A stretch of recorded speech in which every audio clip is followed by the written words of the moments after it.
Assalamualaikum warahmatullahi wabarakatuh.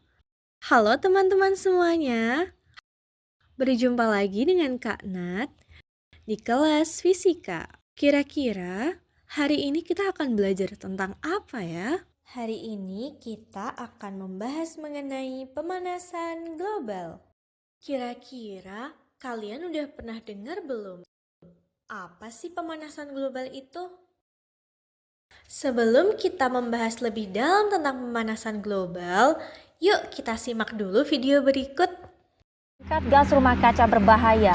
Pemirsa, pemanasan global memiliki dampak buruk. Pisan es di kutub utara terus mencair hingga 6 meninggal dunia akibat bencana banjir dan tanah longsor, kebakaran lahan dan hutan. Change organizations have Emissions of greenhouse gases. Climate change is now happening. Indonesia says it's 10 million tons of The Philippines tops a list of countries most susceptible to hazards caused by climate change. Ito ang dahilan ng pagkakaroon ng mga bagyong gaya ng Super Typhoon Yolanda at Bagyong Ondoy. Gimana? Kalian udah lihat video tadi? Kira-kira apa ya yang menyebabkan fenomena-fenomena tadi itu bisa terjadi di dunia ini? Kalian ngerasa juga nggak sih kalau suhu di bumi semakin kesini itu semakin panas? Kira-kira kenapa ya? Kok bisa suhu di bumi semakin panas?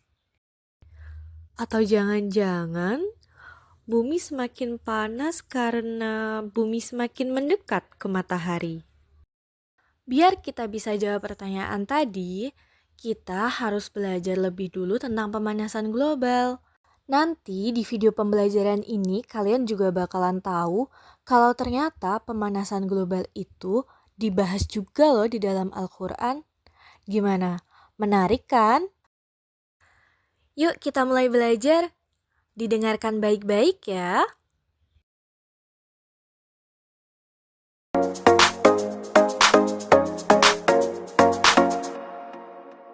Awalnya Allah menciptakan bumi dalam keseimbangan. Allah menciptakan bumi yang sejuk dan sehat untuk dihuni manusia. Namun, aktivitas manusia telah merusak keseimbangan itu. Aktivitas manusia itu menyebabkan pemanasan global yang telah merusak bumi kita. Pemanasan global merupakan kenaikan suhu rata-rata bumi secara terus-menerus. Kalau kalian masih ingat, di awal tadi ada pertanyaan, kenapa sih suhu bumi semakin kesini kok semakin panas? Jadi, bumi semakin panas itu bukan karena bumi semakin mendekat ke matahari ya teman-teman, tapi karena bumi saat ini sedang mengalami pemanasan global yang disebabkan oleh aktivitas manusia seperti pembakaran bahan bakar fosil yang dapat meningkatkan emisi gas rumah kaca. Kalian tahu nggak, ternyata aktivitas manusia yang merugikan dapat menyebabkan pemanasan global dijelaskan di dalam Al-Quran loh. Tepatnya pada surat Ar-Rum ayat 41 yang memiliki arti telah tampak kerusakan di darat dan di laut disebabkan perbuatan tangan manusia. Ternyata dalam surat Ar-Rum ayat 41 itu berisi peringatan bahwa aktivitas manusia yang tidak bertanggung jawab seperti mengeksploitasi sumber daya alam itu bisa menyebabkan kerusakan alam loh. Pada kasus ini, Allah ingin manusia merasakan perbuatan mereka agar mereka merenungkannya dan kembali ke jalan yang benar.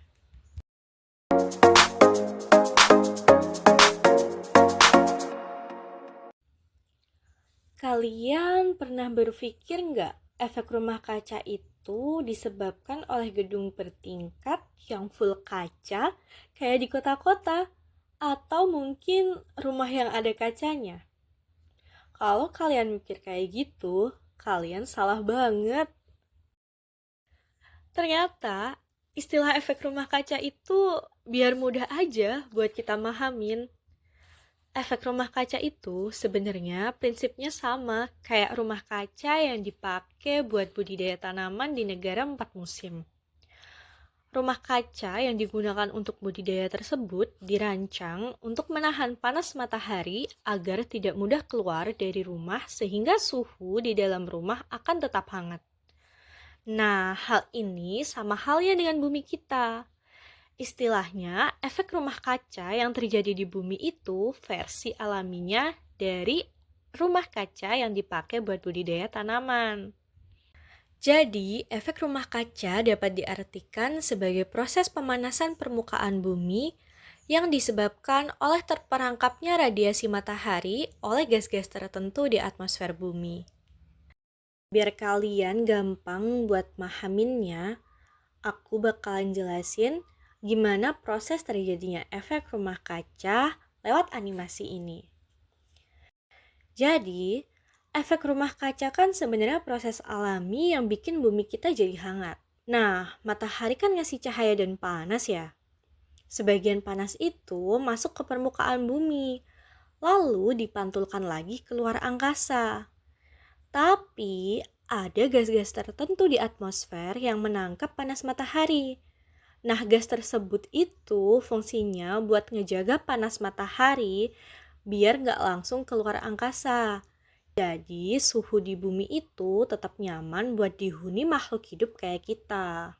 Gas rumah kaca itu terdiri dari 7 jenis, yaitu karbon dioksida CO2, metana CH4, dinitrogen oksida N2O, belerang heksafluorida SF6, perfluorokarbon PFC, hidrogen fluorokarbon HFC, nitrogen trifluorida NF3. Beberapa gas lain yang dianggap sebagai gas rumah kaca diantaranya karbon monoksida CO, oksida nitrogen NO, klorofluorokarbon CFC. Karbon dioksida dan metana dianggap sebagai gas yang paling berperan dalam efek rumah kaca.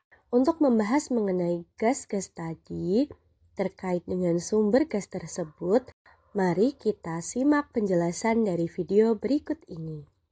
Gas-gas rumah kaca tadi bersumber dari kegiatan-kegiatan berikut. Gas karbon monoksida berasal dari pembakaran tidak sempurna bahan bakar fosil dan biomasa. Gas karbon dioksida dari pembakaran bahan bakar fosil dan bahan yang berasal dari makhluk hidup, pernapasan makhluk hidup, dan letusan gunung api.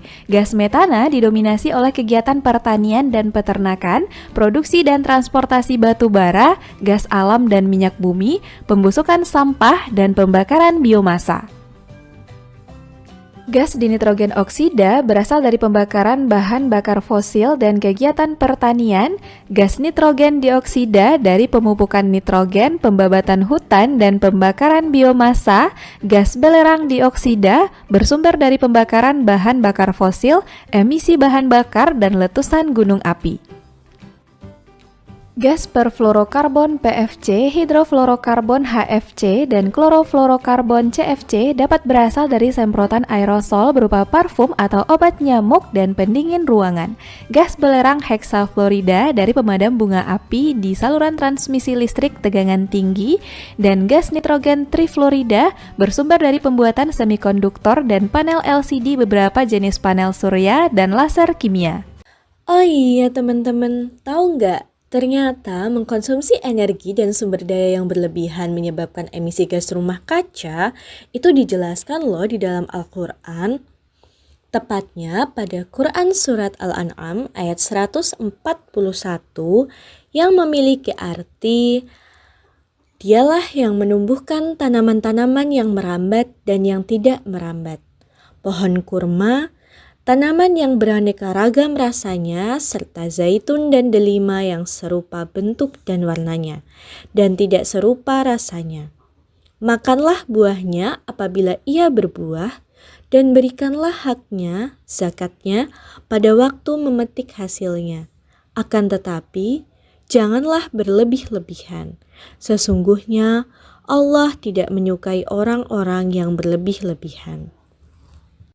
Sebenarnya, surat Al-An'am ayat 141 tidak secara langsung menjelaskan tentang efek rumah kaca. Ayat ini mengingatkan manusia untuk tidak berlebih-lebihan dalam memanfaatkan hasil bumi, yang mana pada konteks modern dapat dipahami sebagai ajakan untuk mengendalikan emisi gas rumah kaca akibat konsumsi yang berlebihan, agar keseimbangan alam tetap terjaga dan kerusakan lingkungan dapat dihindari.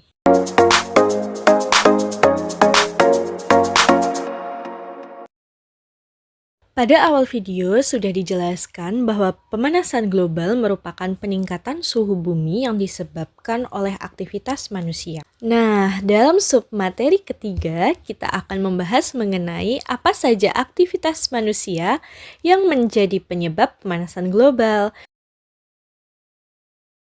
Untuk aktivitas yang pertama yaitu pembakaran bahan bakar fosil. Pembakaran bahan bakar fosil contohnya pada kendaraan bermotor, pabrik, dan pembangkit listrik. Aktivitas ini menghasilkan karbon dioksida, metana, dalam jumlah yang kecil dan juga nitrogen oksida. Yang kedua, deforestasi atau penebangan hutan.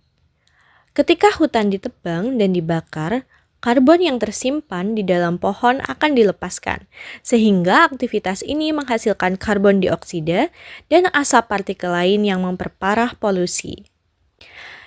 3. Pertanian dan peternakan. Peternakan sapi dan kambing menghasilkan gas dari pencernaan hewan. Pupuk kimia di lahan pertanian juga menghasilkan gas yang berbahaya. Aktivitas ini menghasilkan metana dari ternak dan dinitrogen oksida dari pupuk. 4. Industri modern. Proses produksi semen, baja, plastik, dan bahan kimia lain melepaskan gas berbahaya. Gas yang dihasilkan dari aktivitas ini adalah karbon dioksida dan fluorinated gases seperti CFC, HFC, SF6 yang daya pemanasannya jauh lebih kuat dibanding CO2. 5. Kebiasaan konsumsi berlebihan. Pemakaian listrik berlebih, barang sekali pakai, dan limbah plastik memperbesar permintaan energi dari pabrik dan pembangkit. Pada aktivitas ini tidak langsung menghasilkan gas baru, akan tetapi memperbanyak gas CO2, CH4, dan NO2 dari seluruh proses produksi. Kesimpulannya, aktivitas manusia menghasilkan gas rumah kaca seperti karbon dioksida atau CO2, CH4 atau metana, N2O atau nitrogen oksida, dan gas berfluorinasi seperti CFC, HFC, dan SF6. Jika terus meningkat, gas-gas ini akan menahan panas berlebihan dan mempercepat terjadinya pemanasan global. Suhu bumi yang terasa semakin panas dari tahun ke tahun merupakan bukti terjadinya pemanasan global. Oke, sekarang mari kita perhatikan grafik peningkatan suhu bumi dari tahun ke tahun. Grafik tersebut menunjukkan bahwa suhu bumi terus meningkat. Peningkatan suhu bumi tidak hanya berdampak pada iklim, tetapi juga pada keberlangsungan makhluk hidup. Pertanyaan simpelnya gini. Kalau misalnya suhu bumi terus meningkat, kira-kira apa yang bakal terjadi pada keberlangsungan makhluk hidup yang ada di bumi? Lalu, bagaimana dampak dari pemanasan global bagi kehidupan di bumi? Dan kira-kira apa yang bisa kita lakukan untuk mengatasi permasalahan terkait pemanasan global? Kalian bisa mendiskusikan permasalahan tadi dengan rekan satu kelompok kalian. Untuk penjelasan terkait permasalahan tersebut akan dijelaskan pada video setelah ini.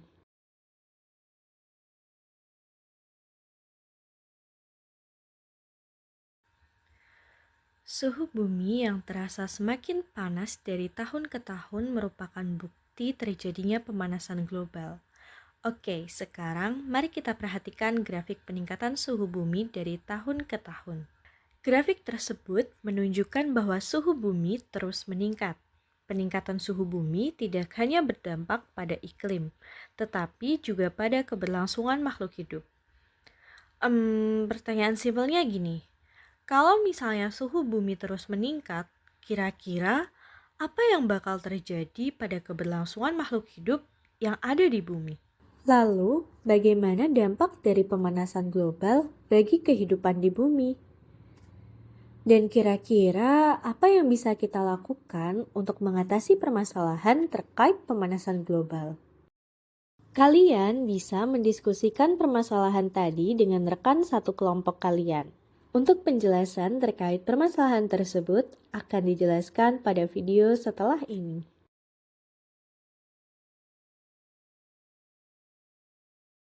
Salah satu dampak pemanasan global pada keberlangsungan makhluk hidup di bumi adalah menyebabkan beberapa spesies hewan mengalami kepunahan, seperti yang ditampilkan pada gambar berikut ini.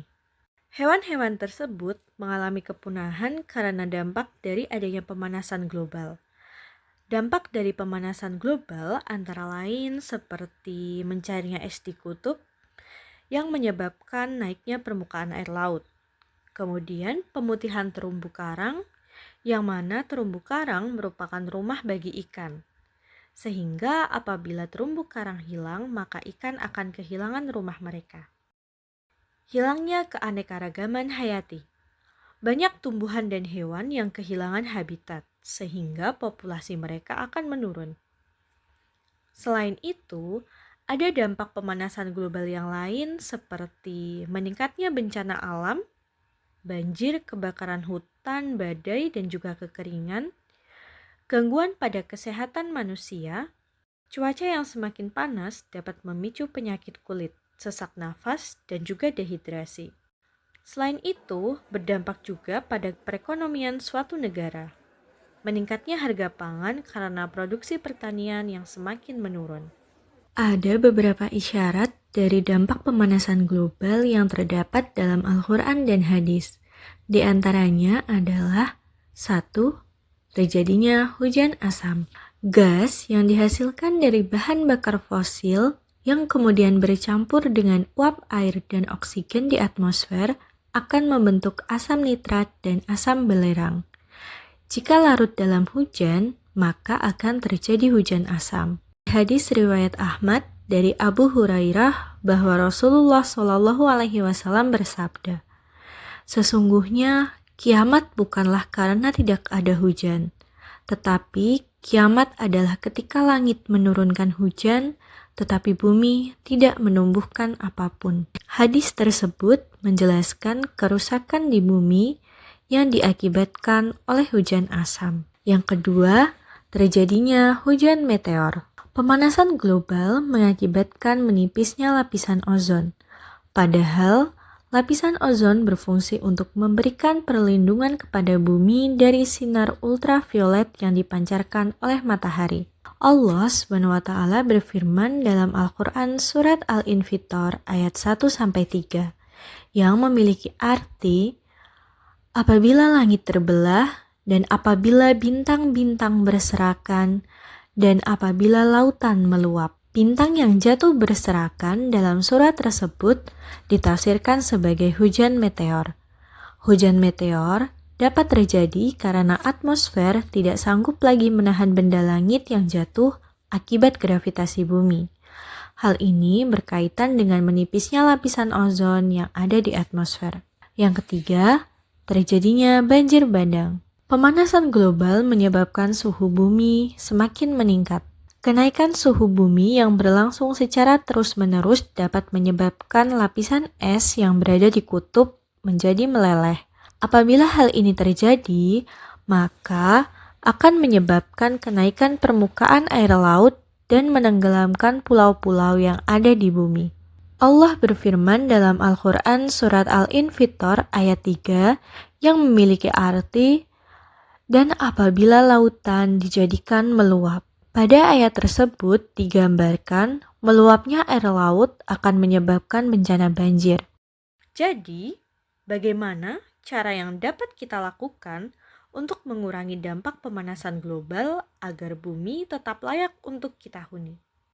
Islam mengajarkan kita untuk menjaga keseimbangan bumi, seperti firman Allah dalam Quran surat Al-A'raf ayat 31 yang memiliki arti, "Hai anak Adam, Pakailah pakaianmu yang indah di setiap memasuki masjid.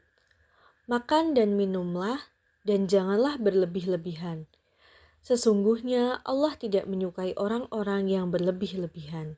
Ayat ini mengingatkan kita bahwa salah satu penyebab kerusakan bumi adalah sikap berlebih-lebihan dalam menggunakan sumber daya. Sebenarnya pemanasan global memang tidak bisa diatasi, akan tetapi ada beberapa upaya yang dapat kita lakukan untuk mencegah terjadinya pemanasan global agar tidak lebih parah lagi. Upaya apa saja yang dapat kita lakukan akan ditampilkan pada cuplikan video berikut ini. Nah, kita dapat melakukan aksi-aksi berikut. Pertama, menggunakan energi terbarukan seperti energi matahari, angin, air, panas bumi, dan biomasa. Kedua, menghemat penggunaan energi dan air misalnya dengan menggunakan lampu listrik LED dan shower hemat air. Berikutnya, menggunakan kendaraan bertenaga listrik atau berbahan bakar hidrogen sehingga dapat mengurangi emisi CO2 ke atmosfer. Selanjutnya, menggunakan bahan-bahan alamiah untuk pemupukan dan pengendalian hama, dan menerapkan teknologi infrastruktur bangunan yang ramah lingkungan.